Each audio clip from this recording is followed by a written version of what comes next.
আসসালামু আলাইকুম সুপ্রিয় বন্ধুরা, আপনারা সবাই কেমন আছেন? আলহামদুলিল্লাহ ভালো আছি।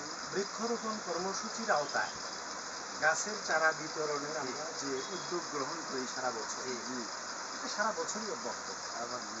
আমাদের রাসূলুল্লাহ সাল্লাল্লাহু আলাইহি ওয়াসাল্লাম সর্বকালের সর্বশ্রেষ্ঠ মহামানব এবং নবী এবং রাসূল, তিনি বলেছেন যে তোমরা যদি মনে করো যে আগামীকাল কিয়ামত হবে, তাহলেও তোমরা তার আগের দিন পর্যন্ত কি অর্থাৎ কিয়ামতের আগ পর্যন্তই বলছে যে তোমরা গাছ লাগাও। তাহলে গাছের গুরুত্ব এত বেশি।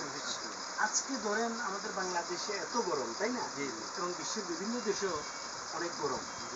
এই যে গরমের তাপমাত্রা, যদি বেশি বেশি গাছ থাকতো তাহলে গরমের তাপমাত্রাটা একেবারে লাগতো না। সুতরাং এটা পরিবেশের জন্য একেবারে ভারসাম্য রক্ষা করে।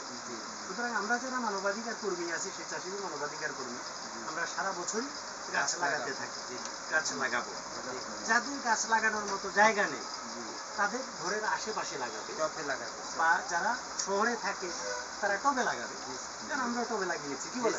তো সুতরাং আমরা বৃক্ষরোপণ করব এবং পরিবেশের ভারসাম্য রক্ষা করব।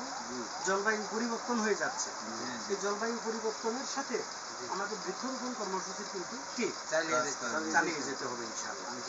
সবাই আমাদের জন্য দোয়া করবেন। আপনারাও যে যেখানে আছেন প্রত্যেকে গাছ লাগাবেন, সারা বছরই গাছ লাগাবেন, তাহলে আমরা সবাই শান্তি পাবো। আসসালামু আলাইকুম ওয়া রাহমাতুল্লাহ।